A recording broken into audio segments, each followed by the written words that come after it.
You're watching Conversationality, a bi-weekly show brought to you by Optionality, your community exploring the now of work. Happy Thursday, friends. Jory Desjardins of Optionality here, and with me is Elisa Camahort Page. Hello. So, happy end of summer. It's How'd not that happen? officially the end. I know, it's not officially the end, but for me, it's the end because the minute that the kids go to school, Yeah. we're done. Like, this is it. Summer's over. Listen, I bought a pair of white jeans, which is very unusual for me. I'm not sure I've ever had a pair of white jeans, and I haven't worn them yet. So basically, I need to get on it. You've got 2 weeks. Yeah, I got to. Well, luckily, I'm traveling next weekend, so I'll bring them with me and You are wear full them. of surprises, friend. So what we wanted to talk a bit about, if you haven't been following on optionality, what we have been obsessed with this summer is really rethinking summer and rethinking the way we're doing things. So our first month, we were really focused on what we call our analog summer, and that's what does it look like when we don't rely on the internet for everything, like this show. What does that look like? And it's so funny because I thought it was going to be a lot easier than it was, but writing about it helped me to really see just how entrenched we are in online everything, and how wonderful it is to decompress from that, and how life has actually, I think, gotten better by also realizing there are two worlds. We're not all just, a digital world and we're just in it. There's actually a real world. So we were exploring the real world, IRL, and we were looking at play, fun, and joy. That's right. And rest. That's the And topic of. rest. I forgot rest. Sorry, I didn't do that very well. You didn't? I've been practicing on my rest. Next week, we have a webinar with Dr. Natalie Nixon, who has a new book out called Move, Think, Rest. And we'll be interviewing her, and we'll publish an excerpt that kind of focuses on the rest aspect. And that's the one that I think I did kind of, when I think about move, think, rest, like I did add some things to move more, and I've been messing around with things that might help me rest more, particularly sleep more. And then you wrote that post about finding joy. And I think that was really that's this week's newsletter for those of you who haven't read it yet. And what I loved about it was a diverse set of things. And some of your joy, things that brought you joy, were about work or former work. And they didn't have to be, it could be a moment, it could be transitory. And I think sometimes, I won't say I'll say sometimes I like to discount, the moment where you feel this sense of joy, as though joy has to be something you're carrying with you all the time, which I find very challenging. I'm kind of an even keel. I have a friend, Kathleen, who's in the optionality membership, who she's got person, she gestures a lot with her hands. She gets very, she's up and she's down. And she said one time to me, oh, we have a weekly call where we just convene, and she said to me, oh, you never get that worked up about things. You never get that, you things don't bring you down like they bring me down. You don't get so worked up like I get worked up. And I'm like, yeah, but I don't probably get the highs and the joy is what I would call it, Yeah, that you get. I'm pretty like on a even keel. And so there's a trade-off there, I think. But you made me realize that perhaps I was judging joy to only count in certain circumstances. that's right. Well, and I fell prey to a very similar thing when I bring up my experience with hormone replacement therapy. Mhm. I was expecting this. Oh wow, is it work? If it's working, I'm on ecstasy. That's how I expect it to feel, right? Like, this is great. And I think one of my friends kind of oversold it in that regard. Like, oh, Yes. you really got to try it. And Life it's like, changing. yeah, life changing. So I'm like, okay, where's the life change? Yeah. Where's this going? But it was more in looking back and realizing, oh, I sleep through the night. I am not constantly anxious. I can cope with day to day. It means I still have disappointment. I still sometimes don't sleep as well as I like, but generally I'm doing much better. And I think joy often follows the same way, where we notice it when it's not there Yeah. and we're miserable, but not when it is. And we're just experiencing it as part of our life. Yeah. We would notice if it went away. Yeah. I think that's those are both good examples because I do think there is a big, just like there was a big movement to not do hormones 20 years ago or whatever. I think now there's a big moment where like everyone in my age range I know is like, yes, they're totally swearing by it. And I went on them for a while and then I went off them. And yeah, I didn't, if I was waiting for life changing, I didn't find it. The thing I tell everyone is life changing is my computer glasses. The glass, seriously, because you all get to that age where maybe if you're not already near, you and I both always wore glasses or contacts, so it's very frustrating to not be able to see close up to when you need reading glasses. You're like, but I already have vision issues. What is this? Like, and so then you get to start playing with the progressives, the multifocal, all of that. And I was having such a hard time with my computer, like trying to find the sweet spot for where my laptop monitor is. And I measured the distance from my nose to the screen and brought it to my eye doctor and said, I need a prescription for this. So these are computer glasses. I only wear them at the computer. That's what I'm wearing. And they are, to me, it was life changing. Like I can see perfectly. That to me was life changing. And then the hormones were not. But That, Elisa, is joy. exactly. I'm very joyful about my computer glasses. I tell people about them all the time. I was thinking about like what are the things I tell people all the time, and computer glasses is one of those things.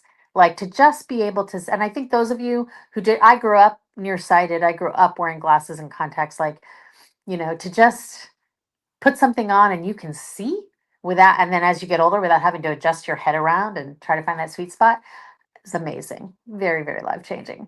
But it's interesting because when thinking about analog summer, one of the things I started this summer with my sisters, I had already been going for assisted stretch once a week, Mm. which is very, relaxing and helpful. And we decided the same woman I go to for that does personal training. And it's like literally a 5-minute walk from my house. So we decided to do that once a week. And I will say, I have a very routine.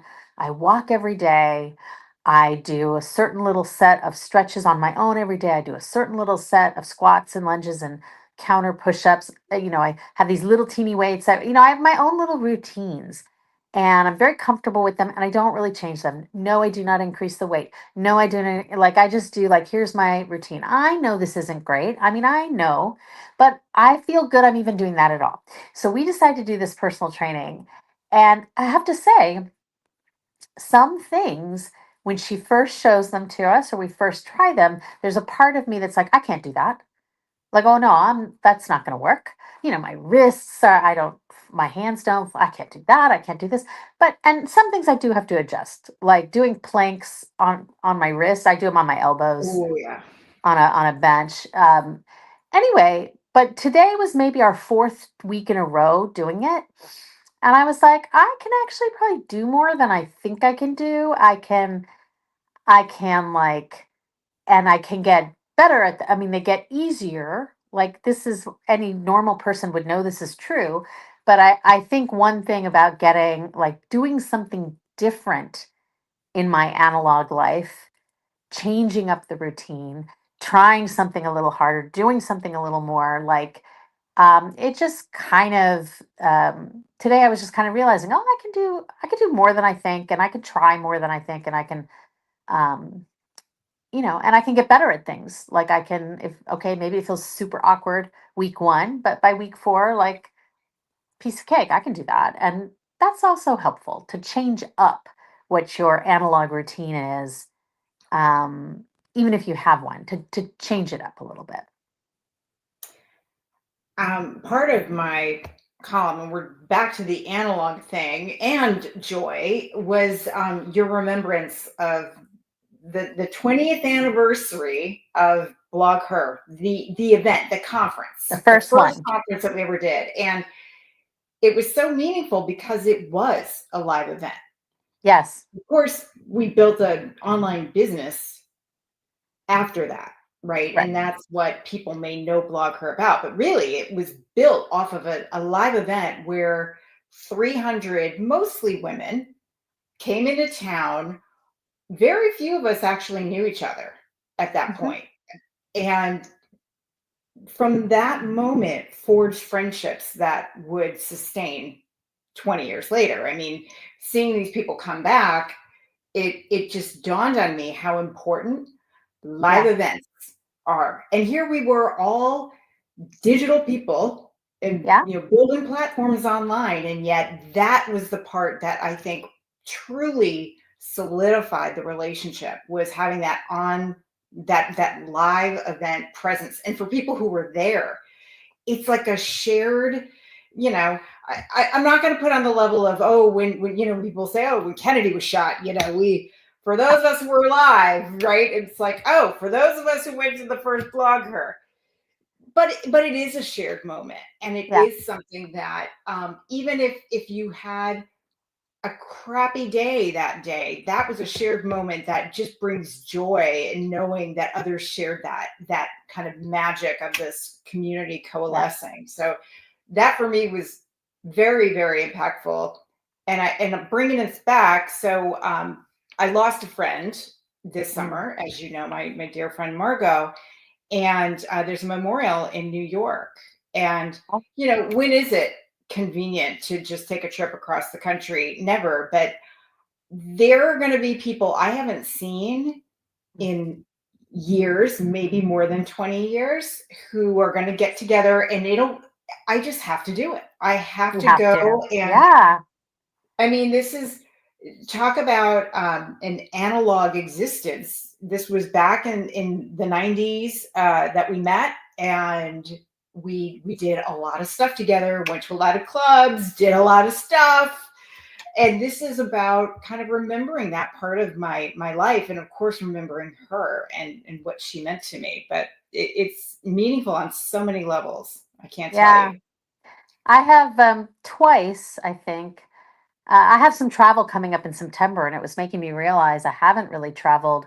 I drove down to an event in Santa Barbara in February, but like I'm going to get on a plane in the middle of September, and I think it'll be the first time in a year, like which is very unusual for me.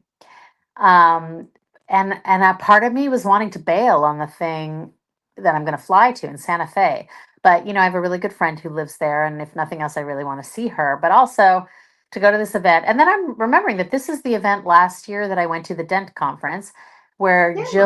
Jill Sobule, who was one of my favorite artists since the '90s, she was an artist in residence at the event last year. Not only did she perform, which was awesome, and she did Verbania Bridge, because I called it out from the audience. So she went ahead and did it. But also, she spoke because she had had a medical issue that got kind of cured.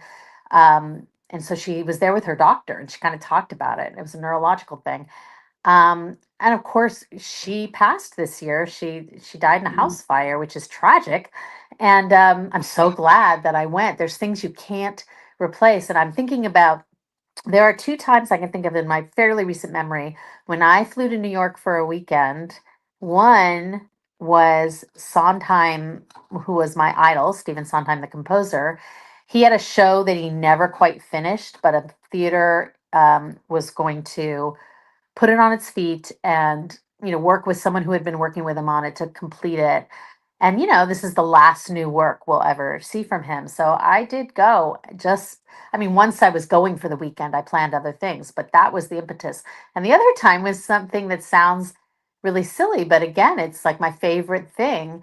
And our friend Susan Getgood told me about it. The Buffy the Vampire Slayer was going to have this suite at New York Comic Con with like gear and merch, um and she signed up and got 2 spaces and said, "Do you want to go?" And I'm like, "I totally do. I want to go." And I got little Funko, not Fun Pop, Funko figurines, and I got a jacket, and and it was just super fun. And like, obviously, you have to, there's a much less, obviously for this memorial service for Margot, you have to go for a completely more important and different reason. But sometimes, and maybe going across country was very frivolous, but these were, 2 things I really, pop culture means a lot to me, culture means a lot to me, art means a lot to me. These are 2 things, my favorite composer, my favorite TV show ever. I They was give like, you joy. You were worshiping at the altar of your joy. That's yeah, what you were exactly. doing. Exactly. And there are ways to do it that don't have to involve a flight in a hotel and like that kind of level of investment. Um, but still, it sometimes you just got to let the wild hair, you just got to do it. It doesn't have to, maybe your level of doing something wild and crazy is different, but sometimes it's the saying yes, right? It's the sometimes just don't overthink it. Just say, yes, I'm going to make that work. And usually, I don't know, have you ever done that and not been glad about it later? I'm pretty sure usually I'm glad. No, I can't say that I've ever said, man, that was a mistake. Yeah. Ever, ever.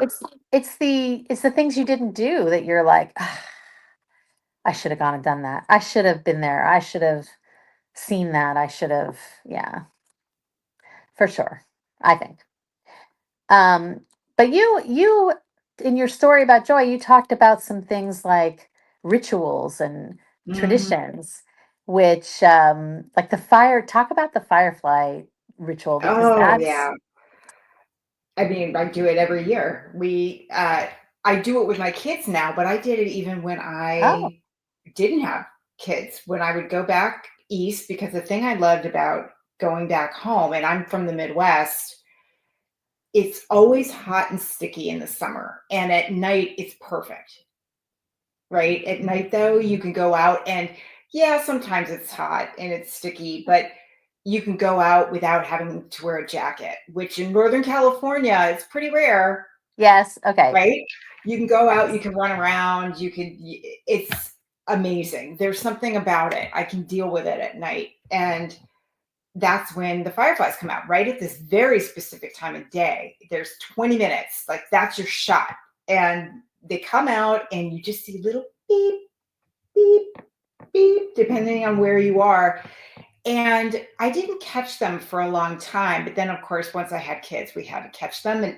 But we don't want to kill them. So we're very gentle and we always release. We don't, we set them free, but there's no point to it other Yeah. than you just got to take advantage of that period of time. I mean, we drop everything. If we're eating, it's like, hey, look, it's getting late. We got to go. It's dusk. Let's go. We're going out, and we catch the fireflies, or we don't. It doesn't matter how many we catch, but it's what we do. It's what we do. And I was saying in my piece that we catch and release joy. Nice. Yeah. I'm not sure I've ever seen, I'm trying to remember if I've ever seen a firefly. I did summer stock in Michigan for 2 summers, which is not so far from the Chicago area. I don't know, a couple hour drive, I think it would have been. Maybe I'm wrong. Maybe it's a little further, but it's Midwest. And I'm trying to think if even in those 2 summers, I ever saw fireflies. I'm not sure I've ever seen one for real, like in the real world. There are things that I'm still getting used to with my kids being California kids when they first saw snow, real Oh, snow. Like, yeah. and I said I was practically born in snow. I mean, Yeah, yeah, yeah. it's it's wild. I forget that not everyone, and that's why it's such a special thing too, is going back to east. You can just, as long as it's east, it could be the Yeah, East Coast too, and you get fireflies, yeah. ticks as well, but Oh, yeah, but that's not as nice. those do not bring joy. No. Those don't bring joy.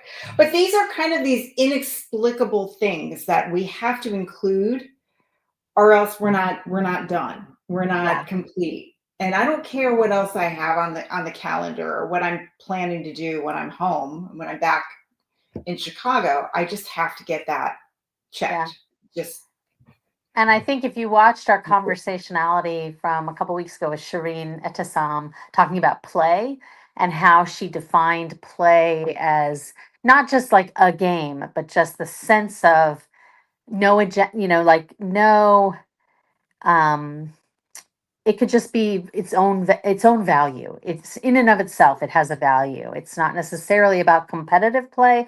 In fact, I thought it was interesting how she had so many different personalities, play personalities, and some people are competitive and that for them is playful, and other people are not competitive, and that kind of play would not serve the same function. It's about getting into the flow and being in the moment, which is something else I think you mentioned, which is being present in the moment.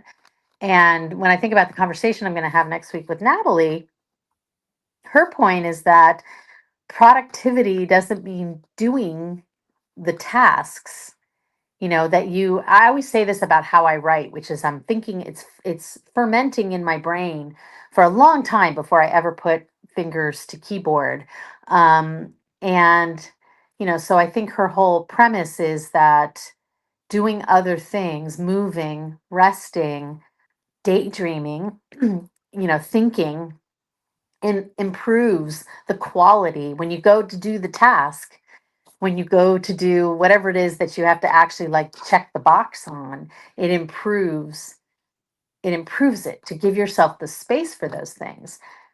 I don't remember if I brought this up before, but when I was a kid, we used to go every Sunday.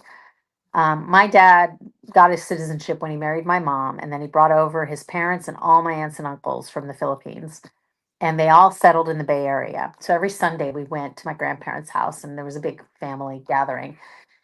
And then at night when we would drive home, and it was probably, I was a kid, so I don't have a good judge, but it was probably less than a half hour drive. It felt expansive because we were all tired. We weren't talking. We were talked out, man. We were just like wiped.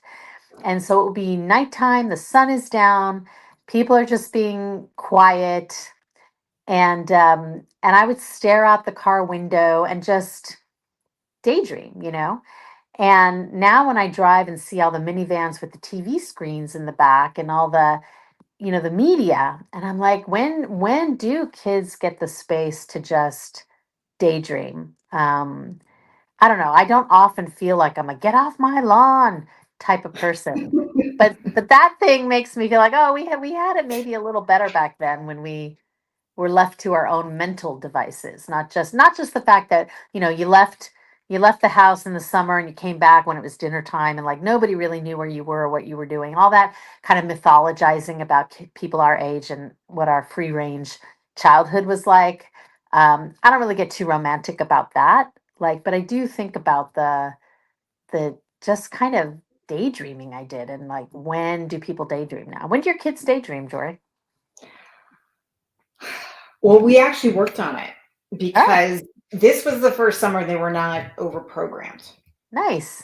Yeah, we did not have a camp every single week. They had a couple activities here and there, but we actively did not over schedule, over program. Was that a mutual Um, conversation you had? well, at first it was because we had scheduling difficulties. My daughter wanted to go Mm. to this camp, so we didn't sign up for this one, and then she didn't go to that one, and then we had all this extra time, and it was issues like that. And then instead of fill them, I asked them, like, what would you actually want to do? And one of them said, I don't want to go to camp at all. I want to have some time. She had 1 week away and we had some family trips, but she just wanted to do her thing. And I said, okay, well, if you can just guarantee me little things, like you'll practice piano a few times a week, right? Like you're not going to Yeah. just be a complete slug, and you figure out how you want to fit those things in. The other one I didn't have to tell at all. She creates her own structure. She's very structured. But it was interesting to see how she structured her day. She would create things in the kitchen, and she would Oh, practice her violin, and she would write. And I mean, for me, that is like what I want my retirement to be, right? yeah. Just trying stuff out, making stuff in the kitchen and writing. And the other one, she needed a little coaxing because then it just meant screens. So we limited the Mm. screens and then she had to figure some stuff out. She ended up mostly going hanging out with friends, which for me, that's great. That's what I did. I spent my Yeah. summer hanging out, doing absolutely nothing of consequence. Yeah, remember those days? I mean, summertime, like, I guess at some point when I was a teenager, I started doing summer theater. But before was 13, maybe the years before, we didn't do jack. I mean, we just didn't. I don't remember. And it felt longer too. Like you got off Yep. the first week of June, you didn't come back till after Labor Day. It felt really long. I mean, and by the way, we watched TV. Like I remember afternoon reruns. That's Oh, Star yeah. Trek. Star Trek was already in reruns. Like things were in reruns.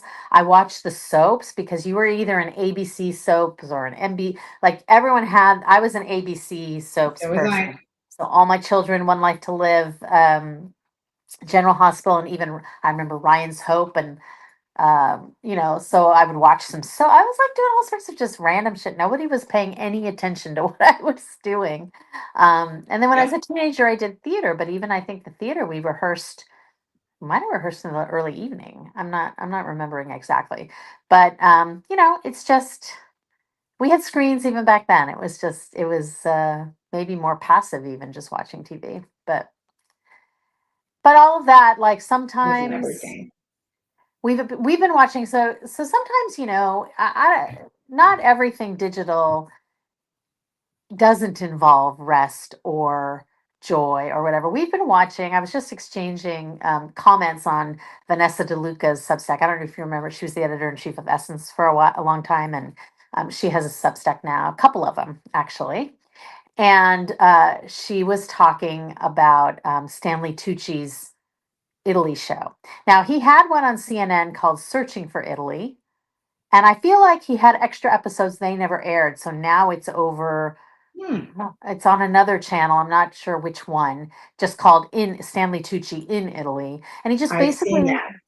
he basically go to every region of Italy and explore the history and culture of the area as relates to food.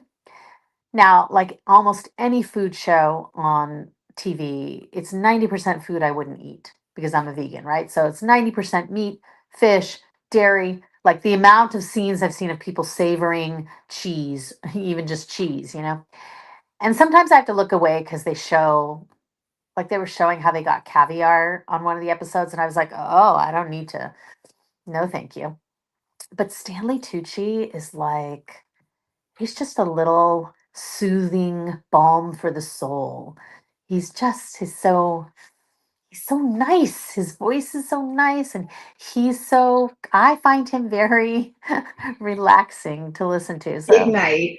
You've seen Big Night, I of assume. course, yeah, yeah, yeah, yeah. Although years ago, but so, sometimes I don't know. I think the point is that in doing all of this analog summer and thinking about play and fun and joy and rest, it's about making space for yourself, I think, in a different way, to experience things differently, to and maybe making space for yourself makes Yes. room for changes, for knowing more what you need and don't need, like and don't like. I think that's the thing. When we said, well, we're going to talk about like what are we going to take away from it, and I think one thing I will take away from it is that making space is just actually giving your mind somewhere to go, you're making space so it can maybe go in a direction you didn't think you wanted to go. Maybe you can grow, maybe you can, like me with my working out, you can be like, oh, I actually have capacity I didn't know about, to do things. And I guess that's what I'll take away, that when you take space, you can fill it with things that are not just what you've always done, just what your routine is. You can fill it with things that may be unexpected and enriching, fulfilling.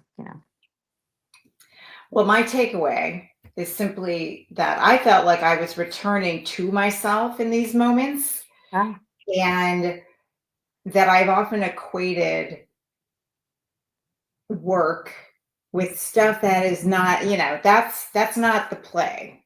That's separate. And I think my takeaway is that I can actually integrate play and more of myself into, I mean, we spend a lot of time working.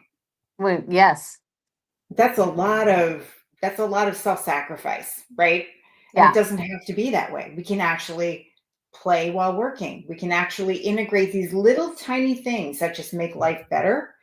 And I think I've been doing that. It's not like I've been totally, denying myself of any pleasure whatsoever, Right. or fun, but I think I can be more deliberate about it and not feel badly about it. Right. Yeah, when I shared a clip from the conversation I had with Shireen on LinkedIn, and I decided to record my own little video and tell the story from Blog Her Days. Because, when you're putting on this big event, when it gets close to it, when you're there, when you're on site, yes, it's stressful. Yes, the clock is ticking. Like, no matter what you do, start time is going to happen. You cannot, unlike today when we had a little bit of technical difficulties with StreamYard, you can't delay. You can't, or And you forgetfulness. can, you know, I've been to events where they delay things and nobody likes it. Like, you say Yes. what the schedule is, they want you to hold to it, right? So it's stressful, but also you're with your team in person, right? And so much of our team was remote, and Blog Her was the time when we all came together, even just as a team of employees, right? And so I was telling this story, this really funny story that I had with Lori Luna about. It doesn't matter. I wanted to give her a negotiating point to someone who had let us down and had not come through with something they had promised, and I wanted her to be the hero to them by saying she had talked me off the ledge about it. And then she would ask them to let her be the hero to me by giving us some concession in return, save us some money, give us something extra, whatever. This was my goal. And so I said, okay, you have to tell them I was so mad. Because I did start out really mad. And then I was like, actually, this is gonna be okay. It's all gonna be fine. At the end of the day, it's all gonna be fine, right? It's not rocket science, it's not brain surgery, it's an event. People will survive, right?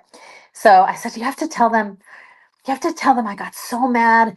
You have to tell them I got so mad I threw a chair. And I walked over to this like stupid folding chair or whatever that was in the room we were in. And I picked it up 2 feet off the ground and like dropped it. Didn't break anything, no, caused no damage. But I'm like, and now it's true. Like, I threw a chair and we were laughing and laughing and laughing. We thought it was so funny. Obviously, we were a little punchy. And then she went to them and she was like, "Oh my God, Elisa was so mad. She threw a chair." But the thing was, these were people she had worked with. We had been at this venue before, people she had worked with. So she couldn't keep it up, right? They were at first like, "Oh my God." And then she kind of laughed and she broke the ice. But at the end of the day, she had fun with them. She and I had fun. We used to talk about it all the time. I'm like, I don't know, where's a chair I can throw? Like, this is like, to this day, I still think about that story and laugh that you just find the moments, in work to have fun. If you can't have fun at work, if you can't laugh, if you can't not take yourself so seriously, again, with the caveat that sometimes you're doing something extremely serious. I'm not saying you're in the middle of like brain surgery and you're joking around, but maybe you do. I don't even know. Why am I saying that? Maybe doctors need to joke around or they would go crazy. I don't know. But anyway, work should be fun too. Or why maybe it's not the right work? Is that a terrible thing to say? Anyway, Or maybe we can't sustain that. yes, yes. Perhaps I've gone too far, but I don't think Yeah. so. Anyway, join us next week. We have Natalie Nixon, Dr. Natalie Nixon. I actually realized that I'm using her book right now to prop up my iPhone. This is her book, Move, Think, Rest. I And love that book. I'll be talking to her next week. You can go to optionality.life to get to our site and find the listing for the event. Sign up for the webinar. If you can't attend in person, you can get the recording. So we're going to talk about the rest aspect. But if you look at any of our content from this month, we talked to Shireen Atessam about play, Jory's piece about joy. We talked about how we're getting offline. I gave a whole summer reading list, which I am actually I'm knocking those things off. I am reading those Impressed. books. I know I've read a lot this summer. That is one of my analog kind of things I love. So we're in the waning days of summer. Don't miss out on a little bit of fun, play, joy, and rest. We'll see you next time.